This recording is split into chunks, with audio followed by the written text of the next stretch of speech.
Ready? Ready on the left? Ready on the left? Ready on the right? Ready on the left? Good evening. 6:05, the Colfax City Council meeting of April 10th, 2024 is now in session. Do I have a representative from CAL FIRE to do our pledge? Yes, sir. Ready? Begin. Pledge allegiance to the flag of the United States of America and to the republic for which it stands, one nation, under God, indivisible, with liberty and justice for all.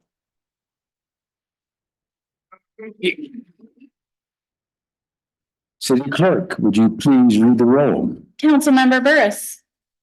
Present. Hilberg. Here. Loman. Here. McCauley. Here. Mayor Douglas. Present. Okay. May I have a motion to approve the agenda order? Move to approve. All those in favor? Aye. Opposed? Aye. Aye. Motion carries. 2E, statement of conflict of interest. Has there been any change of the council member, their conflict of interest? Well, nobody wants to give us No. money. I don't want their money. Make my life too complicated. Okay. Item 3, consent calendar. All items on the consent calendar are considered routine in nature and will be approved by one blanket motion with the council vote. Does any member wish to pull something from the agenda? Yes, I would like to pull item 3A. 3A. So real quickly here, all I wanted to comment on 3A is that this is obviously an annual process. We go through it every year. There's never a year we don't do this. As we're finalizing everything we're talking about with the sewer, I'd like to bring up the conversation again about potentially moving sewer billing to the tax rolls so that we can no longer do monthly billing and just have this all be one consolidated process. So that's probably a future agenda item, but in relation, I wanted to bring that up. That's all I had to say. So if you wanted to take comment and allow a motion. Any comment? Any comment from the public? Any comment from the council? Okay, do I hear a motion? I'll move approval. All those in Second. favor? Opposed? Aye. Aye. Abstained? Motion carries. Item 4, agency reports. I think we have a report from, boy, it was fast. From the Placer County Sheriff's Office. Good evening, Mayor Douglas, Council. I'd like to provide an update to a response to a question we were asked a couple of months ago in regards to the response times in relation to the city of Colfax. So in the research and to provide a clear understanding of the factors influencing our response times, let me first explain some of the relevant details as to what we had to look at for those response times. The Placer County General Plan identifies recommended response times for emergency personnel, as well as the zones that are based on geography, business districts, and housing. The city of Colfax comprises two primary zones, the suburban zone and the rural zones. In the suburban zone, the density is approximately 5 houses per 1 acre of property, where in the rural zone, the density is 1 house per 10,000 square feet or up to 1 acre. These distinctions are crucial as they directly impact recommended response times, right? And where we are right now is urban, but as we get to the greater edges of Colfax, they become rural. And that has to be taken into account for these. So for the first suburban zone, county planning has recommended response times of less than 8 minutes, considering the higher density and accessibility. On the other hand, in the rural zones where properties are more spread out, county planning has a recommended response time of less than 15 minutes. These differentiated goals are designed to align with the varying circumstances and challenges presented by each zone within our city here in Colfax. The average response time for the calendar year of 2022 and 2023 for the Sheriff's Office emergency response calls for service within the city of Colfax are under the county's recommended response time of 8 minutes. This time frame encompasses both the suburban and rural zones within the city and during the contracted hours of 6:30 a.m.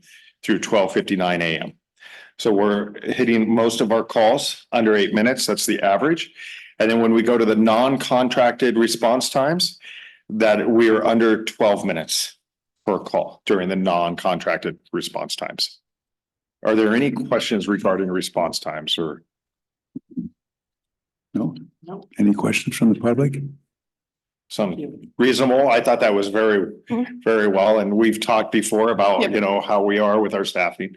When we're talking, I know we had an event in the city on Sunday.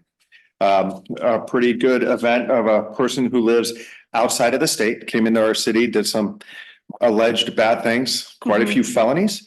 Our deputies were able to take him into custody. It started at Depot Street, ended up all the way over on Canyon. It was unfortunately happened right as church was letting out, which probably scared a lot of people. The Catholic Church has reached out to us. We're talking with them, trying to set them up with our community services division and try to help them make sure they're planning. Some of these events are nothing that we can prevent.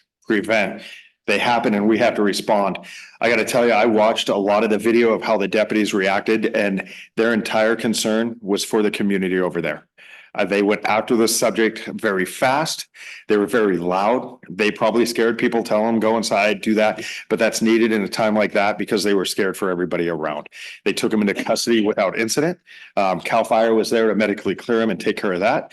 The next day, we went back out because we wanted to make sure that the city was still safe, that there was all the evidence that we could possibly find was secured because we weren't quite sure of what his path was. I had investigations up here. I was up here. We had a command post set up at the substation. I had 10 searchers, trailing dogs, which actually trail, which is amazing. These dogs, without having him, were able to actually track his direction of travel from where the car was to where he ended up and gave us a pretty spot on. We had drones out there flying rooftops, just making sure that we didn't miss anything that he may have left behind. And they did a fantastic job. I can't go into any more details than that because investigation is still ongoing with him and the charges that he's going to be facing. But hopefully he's learned, don't come to Colfax because we're not going to stop. We're going to come get you. Any other questions that one more thing. I did get with Caltrans 2 weeks ago. They are going to come up. We are first now on their list to have all the striping done in the city on their on the Caltrans right away. They wanted to wait. They said it would. I think I came back in and talked to Ron right after I did that. So I think it was about 2 weeks ago, maybe last week. Yeah, they've already put in some of the arrows, stop bars and things like that. Right. So they were just going to wait for the weather to clear and then come up and put us first on their list to take care of that. So some of those limit lines around town that are Caltrans responsibility, they're going to come and take care of. Thank you. You're welcome. I have a quick question for you. The sourdough cookies were fantastic. Make sure Loveless knows how great those were. Those are fantastic. Good. So my question has to do with dogs. Okay. We have had a slew of conversations recently about people out walking their dogs on leash and dogs coming off property, very hostily coming after the people that are walking their dogs. Can it be considered a misdemeanor that you guys can cite the owners for their dogs coming off the property like that? Or does it have to go through animal control? That we would turn that over to animal control. That's who we would refer to for those type of calls. So we don't do those citations. That always goes through animal control. But what I can do is I can reach out to animal control and see if I can get them to come to the next city council meeting Okay. and maybe do some of those questions. We all know that we have a slew of dogs that like to get out and roam downtown and you know, some of them, everybody knows well, but there seems to be an increase of hostile dogs leaving their properties. Okay. And so then it's just a matter of, well, what's the process, you know, because animal control a lot of the times has to say, well, we didn't see it. We can't do anything about it. You know, we need to find a way to kind of curb. Right. Some of So those. let's do that. Let me reach out to animal control, see if they're available at our next city council meeting, kind of explain to them what the questions are Okay. and see if we can get one of them to come up here to 'Cause, I mean, explain exactly because- what that process is. So we all have that understanding, Okay. including myself. Yeah, because there was a very long thread in the last 2 weeks about it, so happening. So I was just curious if it only has to go through animal control, or if it's anything you guys could deal with security up here. Our dispatch would automatically call Okay. animal control on that. They wouldn't even normally call us unless it's an absolute danger dog running out aggressive towards people, then they're gonna call our Well, deputies and. And we're that's gonna what's do the- happening. And Yeah. that from the stories that I'm hearing, it's aggressive. It's not just they're coming off their property wandering. It is an aggressive So they toward the dogs. They need to Toward- call dispatch, right? Okay. The emergency 911, if that dog is actively attacking people, that's what I would call. Mhm. Otherwise, it's the non-emergency 5375 number. Our dispatch is who dispatches animal control Okay. as well. So if it's an actively aggressive dog attacking people, our deputies will go to work and do whatever it takes to take care of that animal. And then whether that's if they can catch it or however they need to take care of it, and then get animal control involved Okay. after that. Okay, thank you. Perfect. Thank you. Thank you. Next, a representative from CHP. Hi, good evening, Council. Officer Jason Lyman, Gold Run CHP. I got a few stats for you here. We had last month, we had a total of 6 arrests. We had 35 crashes. 24 of those were property damage only. The other 11 were nothing super serious, minor injuries. And we also, issued 314 citations, and majority of those were for speeding violations. And also, we've got a lot of Caltrans work going on right now, mostly at nighttime. They're redoing the striping stuff here on the 3 mile grade, basically from Colfax up to Secret Town, where they're grinding and recessing the striping. So hopefully it'll last a little longer than the normal, just spray it on top and it's gone in a very short time. So that's been going on this week, and it will continue on through next week, all night work. It's from 7 at night till, supposed to go till about 7 in the morning, but they've been finishing up a little earlier than that. Everything seems to be going okay on that. We haven't had any major issues with anything as far as traffic control. Things have been light enough that it hasn't been a big problem. I also attended a meeting this morning with maybe fire will be talking about it a little bit too, but about the tree mitigation along the 3 mile from all the way down the hill here. And they're so that's actively in the works. They're getting ready to get started on that. They probably they're saying they're hoping to actually have people working by the end of the month, hopefully. And they're going to be doing a lot of tree trimming, focusing first way on the westbound side, trying to, get a little more clearance there for anytime we have any big rig fires or anything that coming down the road, to hopefully give the fire guys a little more time to be able to get things put out before it gets up into the trees. Other than that, that's pretty much what I've got going on right now. Does anybody have any questions for me? I have an easy one. Those stats are for what range of highways? That's for Interstate 80 between King Vale and Canyon Way. Yeah, that's the Gold Run area there. Okay. Thank you. Okay, thank you. Next, CAL FIRE. Alrighty, good evening. My name is Nick Salas. I am a training captain in our Nevada Eagle Placer unit, and I'm filling in for Chief Counts. So he didn't really have anything specific for me to talk about today, but just kind of wanted me to give you guys an update as far as what's happening in the unit and some activity that might be that you guys may be seeing just in the general area. So we are ramping up for fire season, believe it or not. So April 15th, next Monday, we are starting to onboard our first round of seasonal firefighters. So there's going to be about approximately 20 of them. So that's a week-long training that they're all going to attend. And then that following week, they'll all end up going to their fire stations. That same week, if the flows permit, we will be hosting a state certified river and flood rescue technician course. So that's a 40-hour course. And if the flows allow, we do spend quite a bit of our time up in Colfax. So one of our nice training sites that we like to go to is down at the Mineral Bar Campground. Primarily the training is conducted during the day, but on Thursday, we do come up here as soon as sun sets, and we do a night drill as well. So sometimes we've gotten questions from, you know, the public about that. It is kind of, you see a whole caravan of fire resources, and we also have the Placer County Sheriff's Office, their dive and swiftwater rescue team. They assist with the class, and then they also put their students through the class that are coming onto the team as well. Let's see, this week, I don't know if you guys have seen any social media posts, but we are hosting a Western Placer County low angle rope rescue drill at the Forest Hill Bridge. So we try to do quarterly drills with all the Western Placer County fire agencies, and that can consist of whatever, but because of just our backyard, we've invited them all up, and they are getting some exposure to just over the edge rescues. So for some of the agencies, like the Lincoln folks, the folks that are in the valley, we're kind of giving them more of just a refresher on some of the basic rope rescue systems. And then for some of the other teams that train on this routinely, we're setting up more scenario based stuff. So we've kind of got it all laid out, a variety of stations over there by the Forest Hill Bridge. And that is it. I don't have an answer for the tree clearing projects, but I did make a note to ask Chief Counts to see if he has any information on that, so he can get that to you guys for the next meeting. I wonder if you could speak about the control burn. What's the status of that? The one that's kicking up all the smoke over there? Oh, down there on the Roby Point? Yeah. Well, nobody told us about that.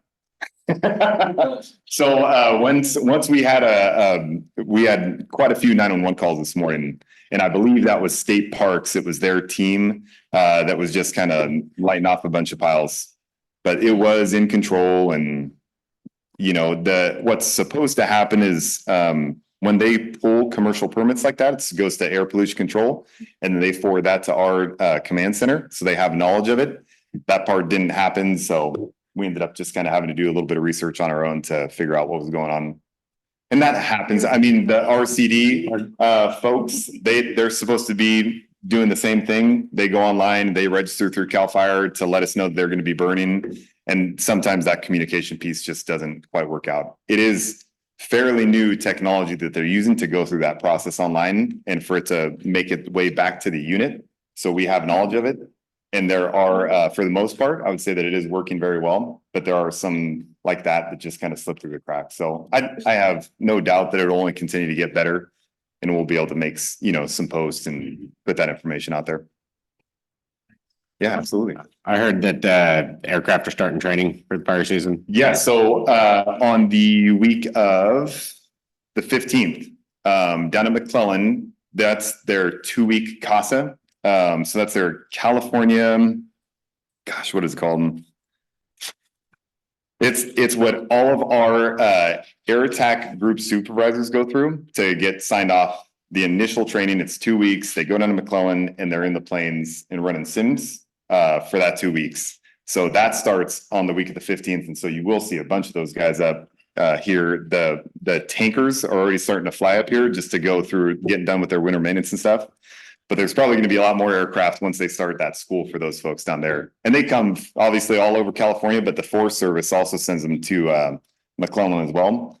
And then after they're done with the class, they can go get signed off, which would, you know, whatever state they're assigned to. Yep.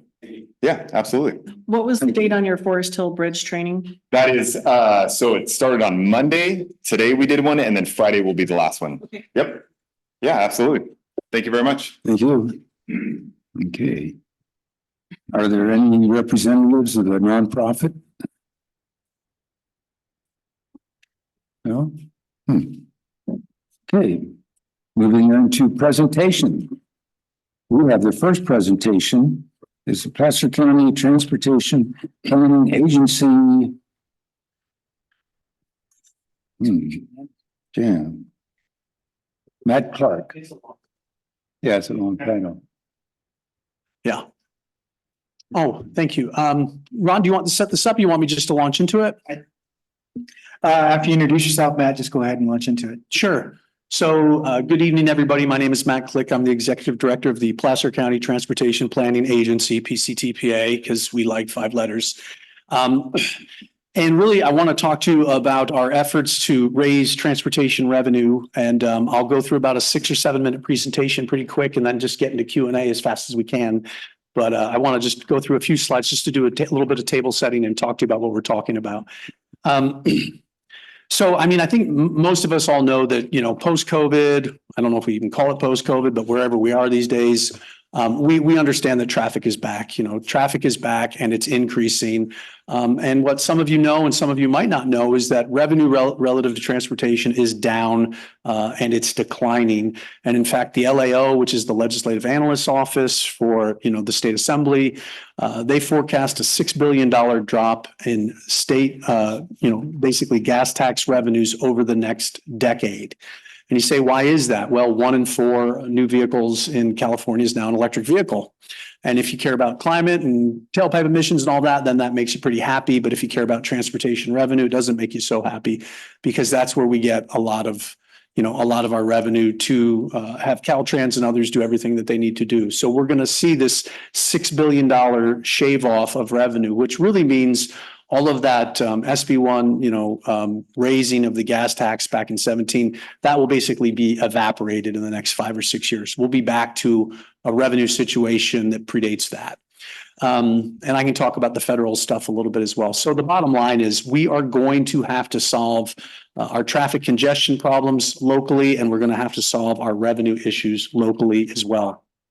So PCTPA is actually also the local transportation authority. So we, as an entity, have the authority to raise a transportation sales tax if it goes through all of the proper channels and is approved by the voters. So we hold that as well for Placer County.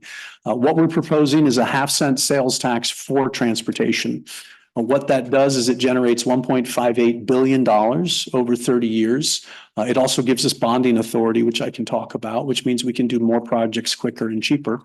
And quite frankly, it's the fairest way for us to raise local revenue versus parcel taxes or other sorts of things, because what it does is it allows for 17% of the revenue to be raised by folks who aren't in the sales tax district. And I'm going to get to that because you're not in that district, and I'll talk about that. And that's fair. So when people from Sacramento or the Bay Area go to Roseville to the Galleria Mall, and that's really what's happening now because of the safety situation over in the Bay Area. People used to, take the weekend and they'd go over to the Bay Area to go shopping. And now it's actually reversed. And people from the Bay Area, they come over to the Galleria and they spend the weekend. And that's why there's hotels there, believe it or not. But I was talking to the general manager of the mall, talking about their capture rate and everything else. And it's this trend that they see. It's now, I think, the 5th busiest, most profitable mall in the US for the Westfield franchise. So it's very busy. So we have all of this influx of people coming into Placer to shop. Could I please have the next slide? So for clarity, I want to let you know, what are we asking really of you tonight? We are not asking this body, excuse me, to approve a tax measure. We're not asking you to, basically say that you want to pass an ordinance allowing for taxing. What we're doing is I'm going to present to you the project list. And what I'm asking of you tonight is to look at the project list. And that is basically the list of transportation projects that we would spend this money on, and concur if you agree that if an ordinance is passed, which is the discretion of the PCTPA board, if it's then put on the ballot, and if the voters of the district vote in the majority to tax themselves, this is how the money would be spent. So the only action I'm asking of this body tonight is to adopt a resolution saying, yes, we agree that is the appropriate list of projects. That's the action you'd be taking tonight. What you see before you is this is the schedule. We've been to Roseville, Lincoln. Yesterday, I did a three-peat. Did a hat trick. I did Placer County in the morning and then Rockland and Loomis last night. I'm here with you tonight, and I will finish up on this 22nd of April with Auburn. So we're going to all 6 municipalities and the county to present and hopefully gain concurrence and acceptance of this expenditure plan. Next slide, please. Now, just a few reminders. We did try, and you might remember, a countywide effort in 2016, and it did not pass. It didn't fail miserably, but it didn't pass by a few points. And so in 2018, Assembly Bill 1413 was passed, and it allows the county to create a sales tax district. Why is that? Well, Placer's a really big place, and we all understand that. You've got Southwest Placer, which has probably got almost 300,000 of the 408,000 people in the county. You've got a suburban land use. You have people, 12% of them commute past Sacramento into the Bay Area every day, right? So you've got this suburban land use, a lot of congestion. You've then got mid-county, and I don't know if Colfax considers yourselves mid-county or East County, but we're a big place, and the transportation issues are much different from Southwest County to mid-county to East County. Because then, you go over to the Tahoe area, which we're not in charge of, that's TRPA, but you talk with them, and they're really trying to deal with, ski season traffic and congestion, almost like a national park. You basically have people living inside of a national park and all the issues associated with 12 good days a year of skiing. So they're really different problems. Okay. And so we have defined a sales tax district as Lincoln, Rockland, and Roseville. So just for clarity, Colfax is not in that district. If this goes forward and it is passed, your taxes will not be raised at all. So your businesses will not be raised. Will not have it raised. It will only be on purchases in Roseville, Rockland, and Lincoln. The money that would be raised has to be spent on transportation. That's in state law. So we can't go spend it on parks or other things. It must be spent on transportation. And it must be spent on transportation benefiting the district where the money is raised. This is a big one. This is an important one. The money cannot be taken by the state. It is in state law. The money will come to PCTPA as the local transportation authority, and we will have the money, and we have to then program it for transportation. And that gets us, that's why we're going to show you this project list, because this is going to be, the other side of the ledger. This is how we're going to spend it. The money also needs to supplement existing transportation revenues, which means we can't, take money that we had earmarked for transportation and push it over to something else and then backfill it with this revenue. It all has to be in addition to. And there will be a 4-person citizen oversight committee that will do financial and performance audits annually, and they'll have full audit power. Again, that's in the statute, and that is in the ordinance. Next slide, please. So why consider it? A simple way is there's no magic money in Sacramento and DC anymore. I told you the LAO story about state funding. Federal fuel tax, when you fill up your tank, you pay 18.4 cents in federal fuel tax. It's been the same since 1993. And that was actually a little bit of a deal between Clinton and Gingrich. There was a bit of a revenue swap. So really, the last president to raise the motor fuel tax was Reagan in the middle 80s in his second term. That's how long it's been. And it's been over 12. So at the federal level, there's something called the Transportation Trust Fund, and it's the federal gas tax goes into that. And that's supposed to pay for all of the federal stuff and, subways in New York City and things like that, because 20% of that money is earmarked for transit. So believe it or not, people in Alabama are paying for subways in New York City. Fair, not fair, but that's the deal. However, that federal transportation trust fund has it has been in the rears, if you will. It's been insolvent for about 12 years. So what that means is the DOT goes over to Treasury and they borrow money from the general revenue, which means your federal income tax, your general revenue is subsidizing the federal transportation program because it can't keep up with costs at 18.4 cents. So there is no magic money that we're going to go grab in DC. And state funding, what is in existence for things that we need to do in our county, roadway and highway improvement, that's almost non-existent. Almost 50% of the money that the state has, that Caltrans has, is for their SHOP program. It is to do, delineation, pothole repair, paving and marking and things like that. And as that $6 billion continues to decline and they continue to lose more, everything else they fund is just going to, right? You would think, I don't work for them, but you would think that's going to narrow down. They're just going to focus on the SHOP because they've got to, maintain the assets that they have. So what little extra money they have right now, they prioritize that for intercity rail, ports, things like that. Highway roadway expansion is not high on their list right now. So for those types of projects that we need to do in Placer, because we're the third, fastest growing county in California, that's one of the issues we have is we in Placer look a lot different than the rest of the state because the rest of the state is losing population and people are bailing to Idaho and to Austin, or they're stopping in Placer and giving it one more good shot before they leave California.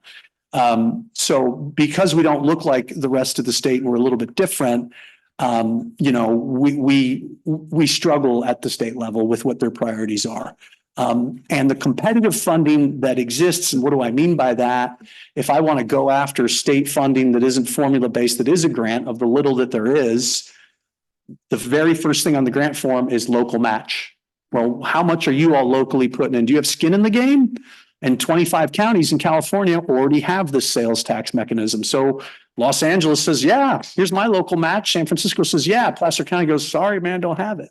And so the fuel tax that you are giving to the state and you're sending to Sacramento, that instead of it coming back to Placer, it's going to Los Angeles. And if you want me to compete more, to bring more of that soft money back, so the 1.58 billion is hard money we'll generate, but there's all this soft money we can go grab and bring back. It's our money. But the rules of the game is to go for it and bring it back. We've got to have a local match. Next slide. I just want to show a couple quick pictures here. What you're looking at is accident density. And so obviously the warmer, the worse, quite frankly, in this one. And this is data before 2018. Going up to the northwest is 65, and then you recognize 80, and that's the interchange there. And I want you all to really focus in on just east of the interchange where you see all of that crash density. And unfortunately, that X means a fatality. Could you please go to the next slide? You see it went away. And it went away because we did phase one of improving the interchange because we had a real bad safety problem with the westbound traffic there. And I'm going to try to not get too emotional about this, but as I get older, I get more emotional about this stuff, especially when it comes to this subject matter. We still have a traffic problem and we have a fatality problem here. And we have a moral obligation to fix this interchange. In fact, we have more fatalities now than we did before 2018. We've had 6 over 3 years. We had 7 over 5 years, which called us to action to do the first phase of this. We have got to fix this interchange. And the only way we're going to fix this interchange is with local funding. Next slide. Now, this isn't as terrible a subject. This is one that's just more of an annoyance, and this is traffic congestion. And what you're looking at, I'll set it up for you. In traffic engineering terms, green's great, yellow, not so good, red bad, right? We're really sophisticated. Existing conditions, meaning this is what it's like. And what you're looking at is a typical weekday evening, which is what traffic engineers like to talk about lots of times.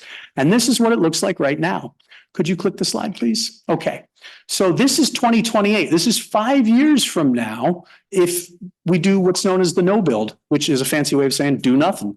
And as you can see, the length and the density of that congestion got worse. Could you click it again? 2038, worse. And one more time, please. That's what it looks like in 2048, worse. And what that means is that traffic, because traffic, especially regional traffic, which is what I'm, essentially responsible for, it wants to be on 80 and it wants to be on 65. That's where it wants to be. But if it cannot find its way, it's going to go onto the arterial road network and the local roads. It's going to go by bus stops and things like that. It's just going to compound the safety problem. So this is essentially what 65 and 80 look like if we don't do anything. And you might say, well, we're in Colfax, we're good, but you got to go through here. And the freight that you rely on's got to go through here. I remind my friends in the transit industry that, and we love trains, but they only carry about 20% of freight, right? And they carry really high value, weighty commodity stuff that you don't want on the roads. But 80% of what's on your body and in your belly and in front of you came on a truck. And those trucks are going on 80. So this is very important for regional freight distribution as well. Next slide. So with all of that preamble, what would you do?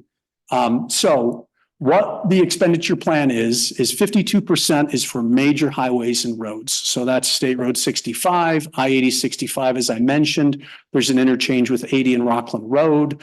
There's a small amount of money for baseline, some interchanges at 65 and Placer Parkway. And could you go to one more slide?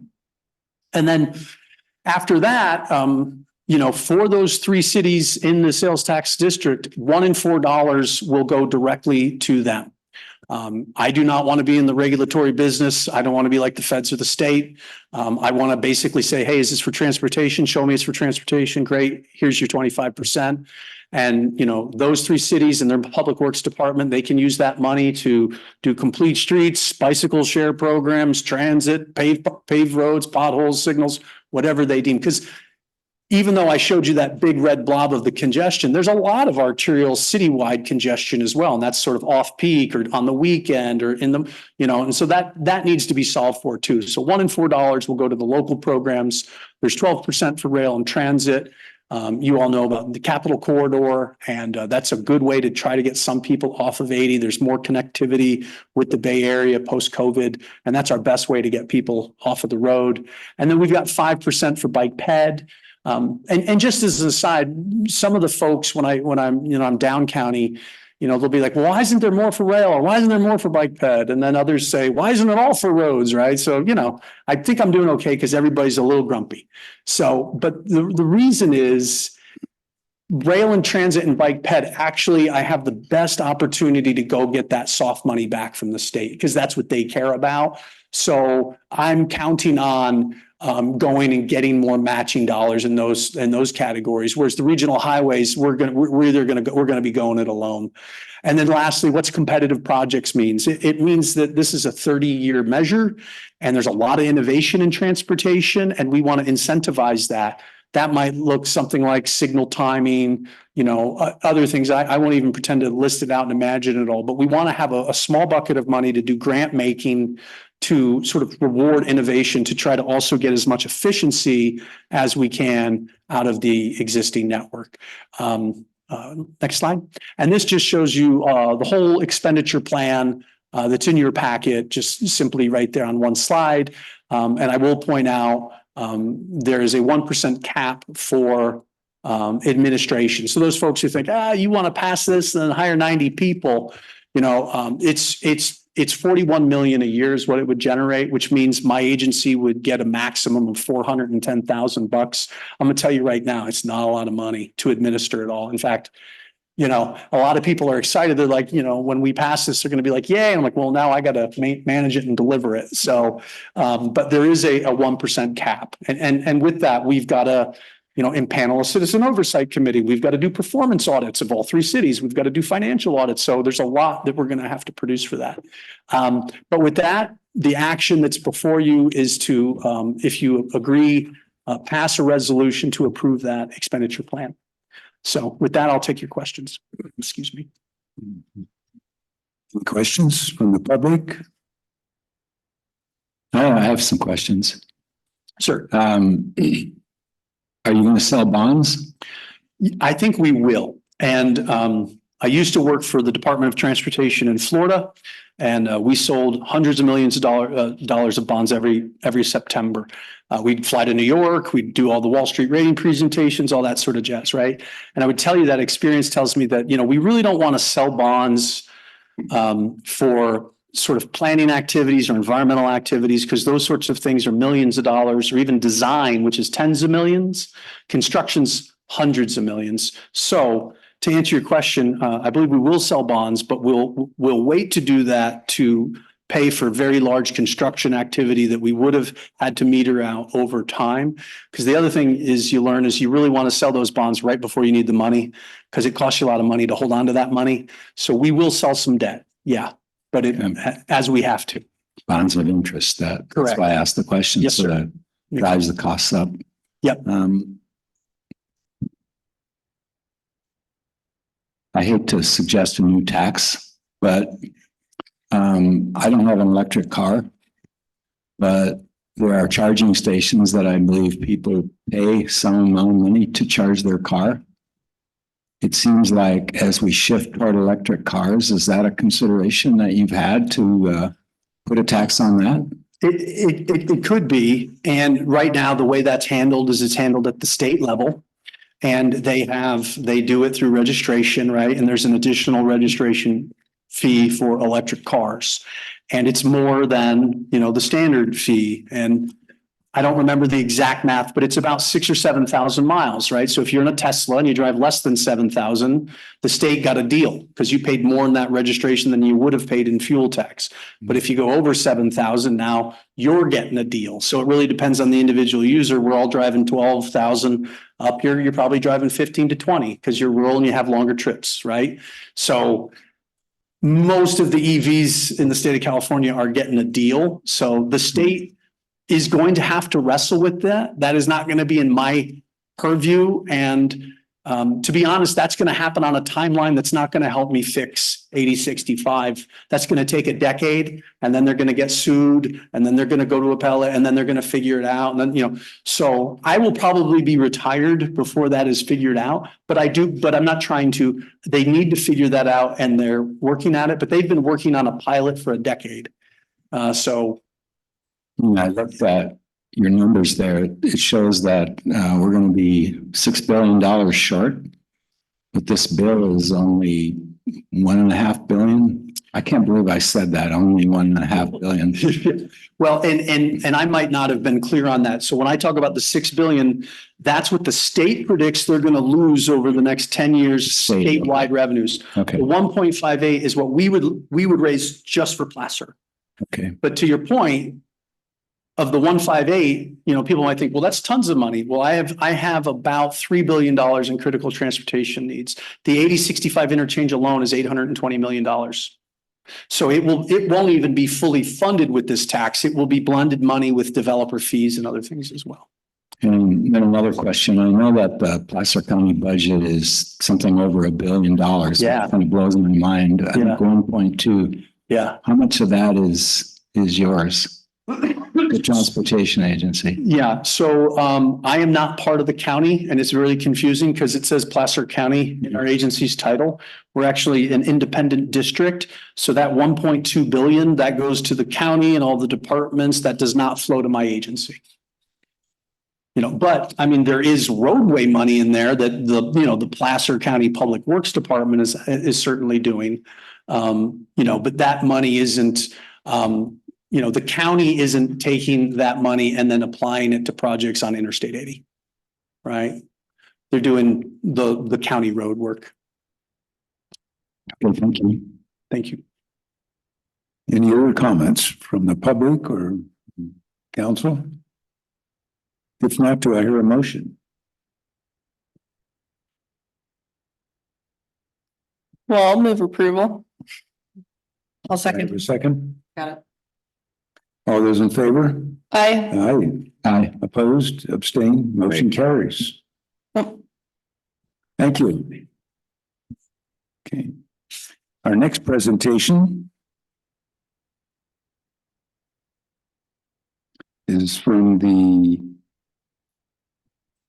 Lori Adams, the Housing Resolution Adoption. Lori Adams of Adams Ashby Group. She's on, yeah, she should be zooming in. It's going to be Beth Dodd providing the presentation this evening.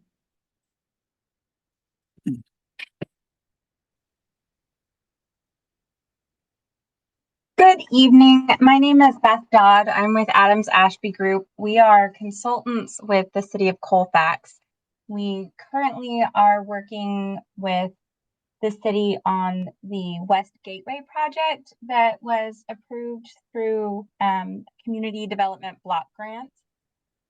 This month, April, is Fair Housing Month through HUD, and as your consultants, we are trying to set the city apart by showing their commitment to fair housing, to have them ready for future funding opportunities. Next slide, please. So the mission that the city shares with HUD is to implement substantive measures to combat segregation patterns and to cultivate inclusivity.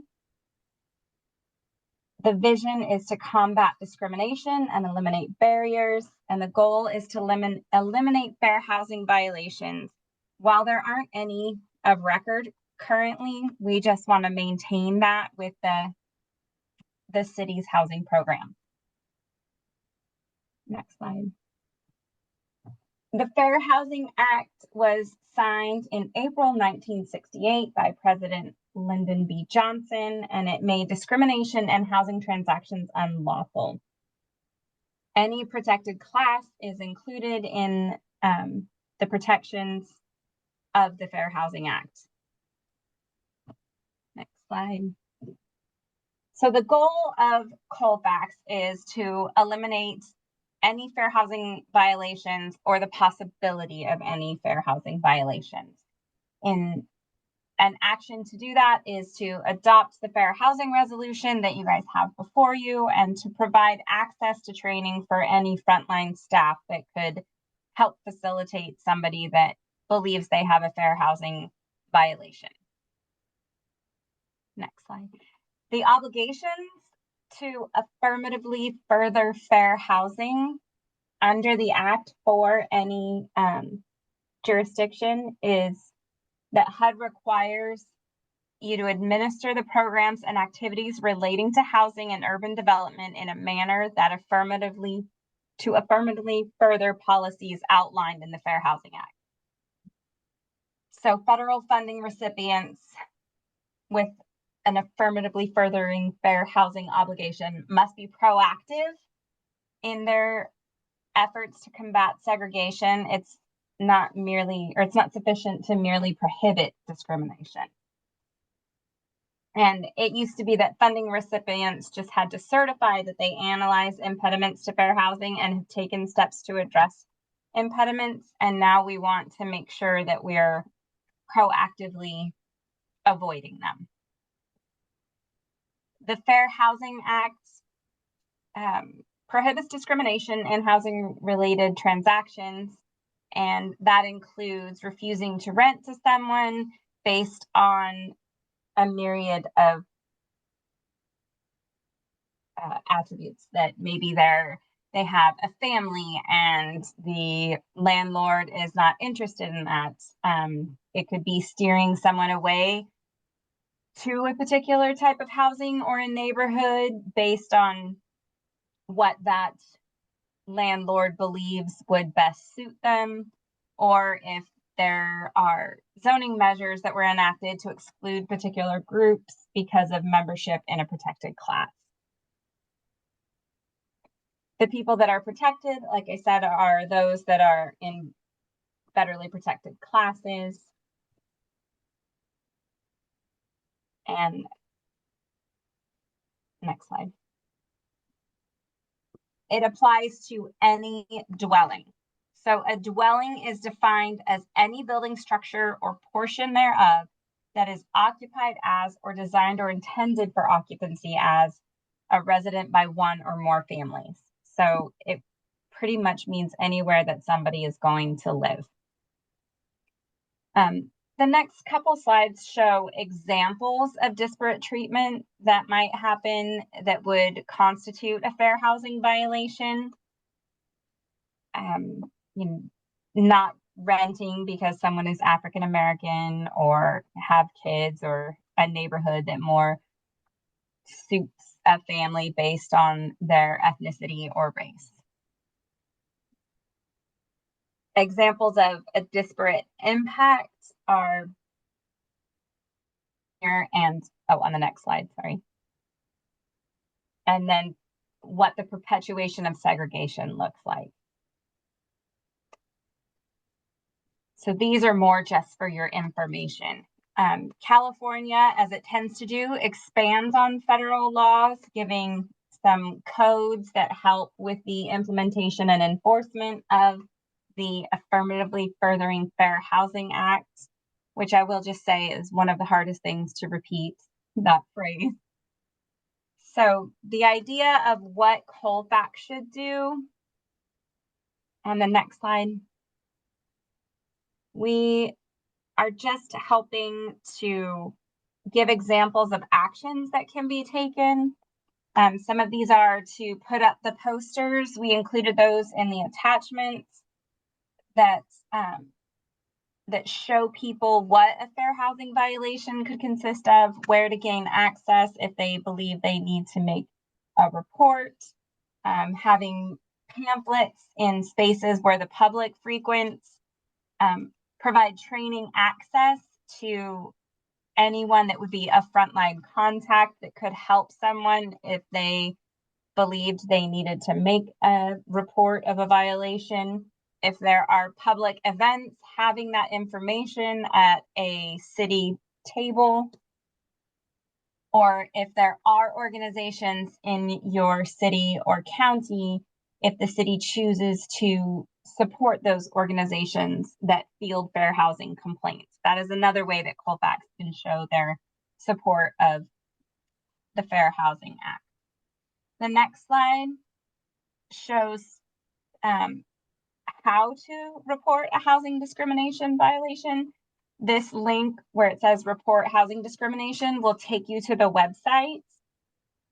This is just a list of some information that they're going to want the person to have when they make their complaint. And then the last slide is a QR code that will link, or that is linked to technical assistance resources. So anybody that the city believes would be potentially fielding questions from the public where they believe they would have a violation to report, this is where they would go in order to be able to access the help that the person needs. So that is our presentation. I am prepared to answer any questions if you guys have any. Questions from the public? Questions from the council? I have a quick question. You know, most of what you spoke of and most of the documentation that you included all talks about based on protected classes, and it goes everything through race and religion and orientation. And then at the very back of your packet, there's 2 lines that starts talking about low-income households. And it almost seems like that part is very glossed over into it. So I'm curious how the low-income households is factoring into this if we're just talking about segregation or protected classes. And then we have a little bit of conversation on low-income households. I'm not sure how the 2 go together. So a lot of our programs through community development block grants are for low income housing. So if it is a housing program, it's going to be for low to moderate income because those are the qualifications that are required, that you are required to have for community development block grants. So that is where the connection comes. Fair housing applies to everyone regardless of if they are low to moderate income, but the low to moderate income is mentioned because they pertain to community development block grant programs. Does that answer your question? Well, kind of, but my question is, are we trying to pass something on fair housing and protected classes or something on low income housing? Because they don't have to go together, and yet it's kind of how it's been put together. You are correct. The Fair Housing Act does not explicitly apply to low income housing. I will have to look at exactly what was sent, but the fair housing only it pertains to the protected classes. It is not exclusive to low to moderate income. Because the page I'm looking at, I don't know if it'll help you at all. It is, let's see, it's your page 6 of 11, but it's talking about AB 686. And it's talking about zoning, and zoning is to accommodate housing for lower income households. And it goes into all that, you know, a whole bunch of that right there. But what most of the way the presentation has gone has nothing to do with low income. And then here we're talking about having to make sure we're zoning properly for low income. And to me, a lot of your violations are going to come from low income because that is federally. There's a lot of times that the low income housing is supported federally. So that's where the protections are applied to the people that are receiving the federal assistance. It's applied to everybody, but that is where you're going to see. So I think what you're trying to get at is what the relationship is between the resolution that's being passed in this specific section, and what it is under the RENA requirements, there's an acknowledgement of the fact that a lot of prior redlined areas are areas that are specifically low income now as a result of prior zoning decisions. And so it's acknowledging that overlap and that connection to the fact that these have basically been, I don't know what the articulate word is I'm looking for here, but functionally those areas have been almost created into low income areas as a result. So when you're doing the rezoning and you're trying to make sure that you are making everything fair for all the protected classes, that you're also not basically zoning people out as a result of their income.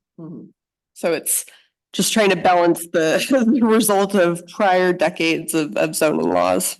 I know. Yes. No doubt, the decades, the stuff that is in the past, which really isn't that far in the past, it has caused a lot of issues.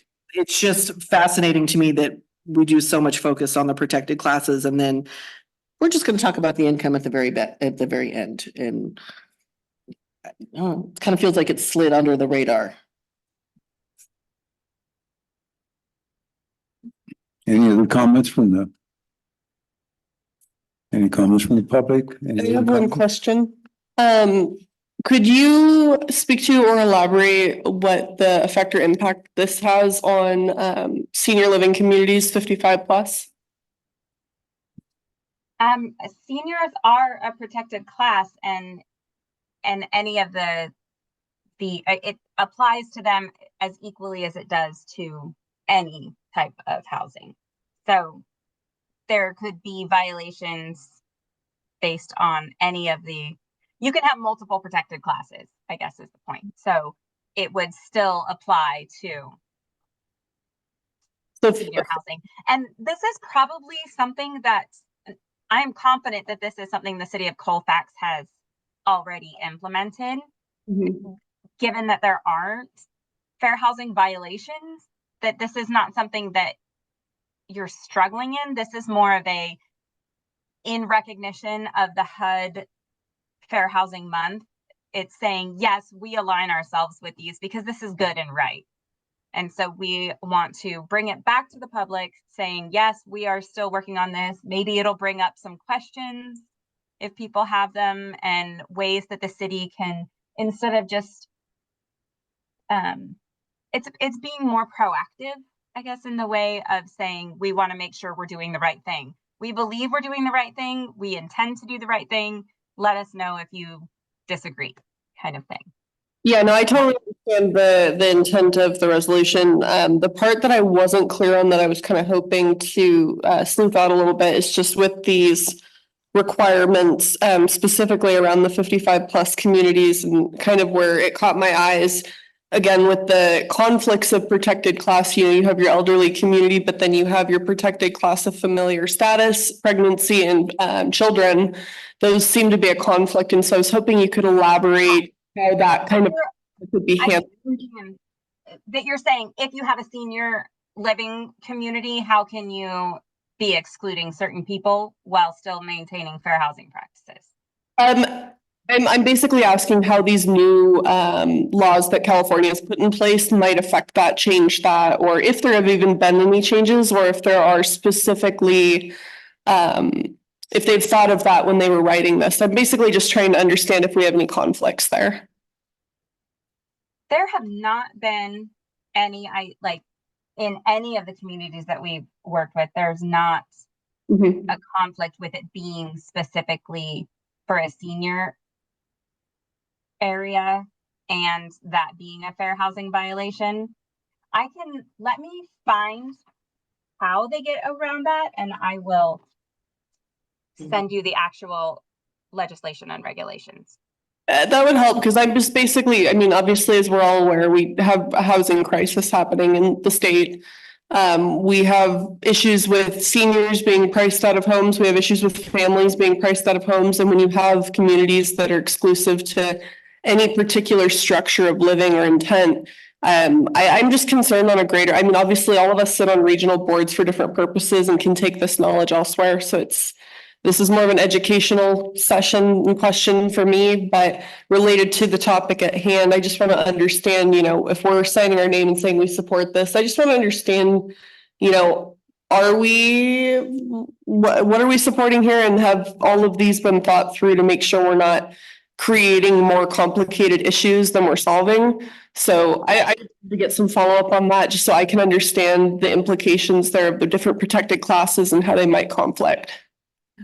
Because I will- city is a senior housing, so how do they get to be able to do that? Saying that they're a senior community and at the same time they would be discriminating against families at that point. So how do they get away with it? And that is what I would like to send. I will send that legislation because it's everywhere. It's not like there is something that resolves that. So but I want to make sure I have the right regulation for you. Yeah, I appreciate that. Thank you. Okay, any other comments or questions? I just had one question. I'm thinking about additional dwelling units that are going to be allowed on people's own property, how that relates to this. That is a tricky one because you do with when it doesn't involve state and federal funding, you get to make those decisions, especially since it's on your own property. There are more, you can set your guidelines. They just have to be across the board. You can't say, oh, I'm not renting to families except this family. So they can set their own rules, but they have to have them across the board. But since it's not state and federal, they have more leeway. I just see some rough water ahead maybe, because I think that people renting a unit on their own property are going to feel like they have a lot more to say about who rents it than what the law thinks. And they do. They have more say in what they can do rather than your low income properties that are getting funding from home or ESG fundings. They're going to get to have more. You'll have religious organizations that are going to have different rules, but they have to be across the board. So homeowners then renting an additional unit, they don't have any more privileges than anybody else, right? As far as who they rent to, seems like. No, they do, as like they can choose their parameters for their who they're renting to in a more, they have more leeway than somebody that is renting a massive apartment building, that especially one that is getting funding from state and federal sources. If I had an ADU on my property, I could say I'm only renting to single women. And that's not a violation because it's my private property. Sounds like to me, we're passing another rule that says that we're going to tell property owners what they can do on their property and pass on the state's wishes. So I don't like it. Well, and again, this law has been around since 1968. These are for when a housing unit is involved in state and federal funding. The reason you see it with real estate brokers is because they deal with federal loans and they have to follow the city zoning. All of these things impact the sales of houses. But when you have a private property, it is different. And that's why you're allowed to have senior communities, because that is ran as a senior community. But I am going to send the legislation. So Beth, if you don't mind me asking, the purpose of the resolution tonight, what purpose does this serve? Can we maybe elaborate on that? And what benefit does it provide to the citizens of Colfax for us to pass such a resolution? Absolutely. So the city of Colfax is, they have applied and been awarded CDBG, which stands for Community Development Block Grant awards, and the California Department of Housing and Community Development is the ones that administrate that. their focus is on one of their focuses in applications is racial equity. And in an area like Colfax, where it doesn't have a lot of diversity, we have to develop a way to set Colfax apart as somebody that is working to make sure that they are not an area that would be accused of being insensitive to racial diversity. There are no accusations, obviously, but we want to be able to say there's this entire list of questions, and we just want to be able to give some answers for things that that show Colfax is they're making reasonable steps to show their sensitivity to the racial equity. I think what I think priority. understanding is basically we need something tangible to include in our application packets for consideration, just to show that these are things that we have thought about and that we have at least taken the time and effort to say that we're going to comply with existing laws related to equity. Is that correct? Yes. And that way, like the West Gateway project is a $3 million project that the city is benefiting from. So there's going to be another one, another opportunity to apply in the summer and again in January. And we would love to be able to help Colfax find money to do projects. And this is just a way to say, we're following the rules that are already involved and we support it and we want to talk about it. Having a conversation is important. But that is the reason that we wanted to highlight, especially in small communities, the HUD Fair Housing Month. No, that definitely makes sense to me, given the resolution, because I think where I had gotten a little bit lost in my agenda packet is the fact that the resolution, you know, when you read through it and you kind of cut through the legal jargon, it doesn't really say. It basically just says we'll hand out packets and we'll talk about stuff if you want to talk about it, and we're not going to do bad stuff. That's all it says. And I'm kind of confused about what the purpose was, and so I appreciate you elaborating, because I think that sometimes, you know, the public will read something and, you know, they see all the words on the paper and it can get really overwhelming. And then we read something, we see pages and all we see are 3 sentences out of those pages, and that's the whole meaning. This is just one of those cases where I was really confused because I thought we were doing a pretty good job. So now it makes a little more sense to me.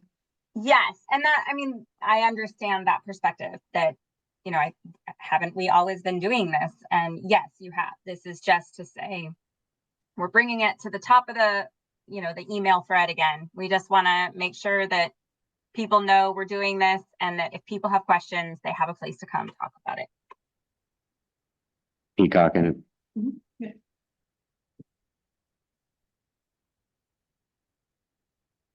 No, we're trying to get our share. So we'll keep trying. Okay, any other comments? Do I hear a motion? I move that we adopt this resolution as written. Oh, a second? I'll second. All those in favor? Aye. Aye. Opposed? No. Abstaining? Motion carries. Thank you, Lori Adams of the Adams Ashby Group. No, Beth. What? Thank you, Beth. Thank you. You're welcome. Have a great night. Item 6, public hearing. Since there is no public hearing tonight, we move on to item 7, public comment. Citizens at this time can address anything that's not on the agenda, and anything that's brought up could be forwarded to staff for possible future action. Any comment from the public?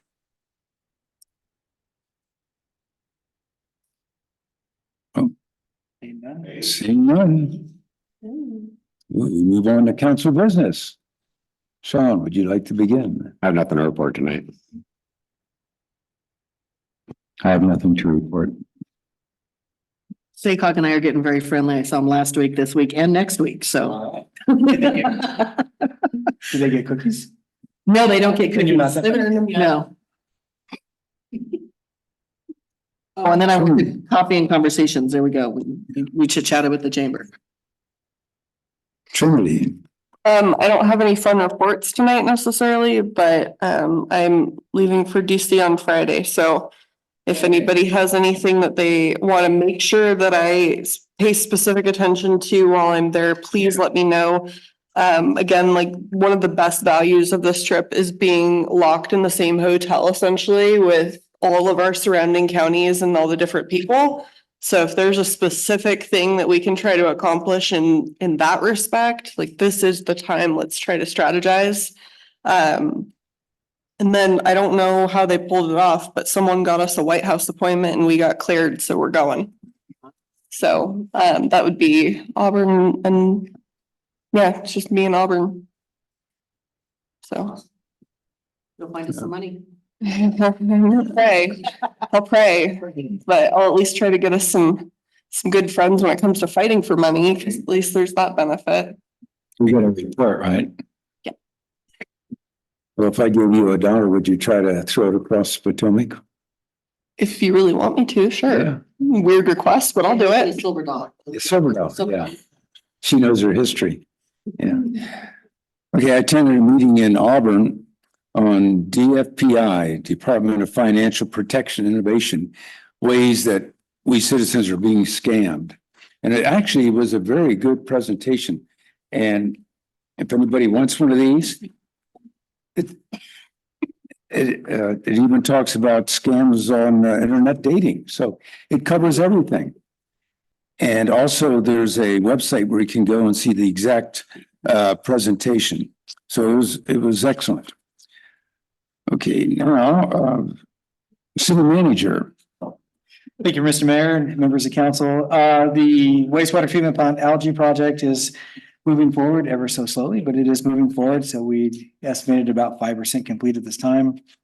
The CDBG RFQ for construction management inspections and materials testing will be due this Thursday. And kind of exciting news. The tree at the Arco station encroachment permit has been issued on 410 and is scheduled for removal on 411. So tomorrow they should you'll see a little traffic control out there as they're taking that tree down. And that's what I have. Okay, item 9, council business. City manager.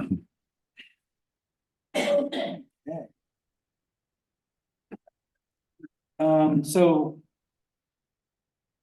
this is a response to the June 23 Placer County Grand Jury Report titled Spending on Homeless Within Placer County. Mick has put together a report and he's here to go over that with you. Mick? Okay, I just got a message on my screen that says I cannot start my video because the host has stopped it. So you'll just hear me and not see me. You're probably better off. This is really a requirement, a legal requirement. Can you hear me, by the way? Yes, we can hear you. Okay, good. This is a legal requirement. The grand jury issued a report back in June of 2023. Basically made 5 findings that address homelessness and 2 recommendations. The findings, as I read them, and I'm wondering if you agree, they really apply more to the county. There's not really much that's applicable to Colfax. So the way I crafted the response was to say, as to things that are applicable to Colfax, we'll either do them or we won't. The one thing I said that Colfax will not do is follow the recommendation. That recommendation is to establish a full accounting of homeless funding and expenditures. Basically, from my discussions earlier on, the Colfax does not have the staff or the funding to do so, and cannot reasonably comply with that recommendation. There will be no consequence, by the way, for not doing what the grand jury recommends. Your only real requirement is to respond to what the grand jury recommended. So I think we've addressed each of the recommendations and findings, and our recommendation is you authorize the city manager to sign this letter authorize the mayor to sign this letter on behalf of the city and move forward. So that's the action we're requesting, Mr. Mayor. Okay, are there any comments? I just wanted to say thanks, Mick, for putting this together. I definitely agree with your responses. Looks good. Any other comments? If not, do I hear a motion? In the public? No? All right. I'll move it. Second. All those in favor? Aye. Aye. Opposed, abstain? One opposed. Motion carries. Item 10, good of the order. Nothing for tonight. Thank you. Larry? Anything good of the order? There's something I've been thinking about, but I'm not ready to go forward with it yet. So no, not tonight. Carolyn? Your social calendar for the weekend, you do have the pancake breakfast to support the baseball program on Saturday at the cafeteria. And you have the American Legion Italian lasagna dinner on the 18th. And we do have bingo coming up on the 20th. And there is, the Colfax Chamber is presenting a country line dancing on the 27th, including lessons. So if you haven't seen all those emails, they are in your chamber email that comes out every Monday. Trinity? I got nothing. Okay.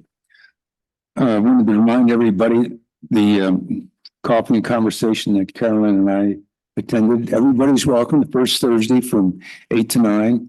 Coffee and donuts. It's a good way to meet other citizens and, kick ideas around. And sometimes something positive comes out of it, besides just eating donuts. The one good thing I have the order on April 10th, which is today, is the day that the American Civil War ended. And so I hope that happens in Europe, and then it will be a good of the order. City Manager, do you have anything? I have nothing, Mr. Mayor. Thank you so much.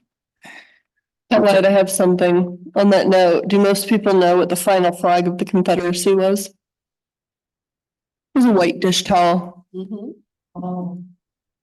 Very good. You get a free breakfast at the VFW Pancake Breakfast for that. Do I hear a motion to adjourn? I let this pass me, but I did reach out to the girls' basketball coach and invited her to submit an application to put something on our billboard outside of town about their accomplishments. I don't know if she's followed up on that yet. She said she was honored, and I think she intends to do something. Yeah, we should reach out to them directly so we can waive the fee. Good idea. With that, meeting adjourned at 7:22. I want some. Take the cookies home. Don't want to give me that. Griffin, you better. It's also it's official sundown, 7:22.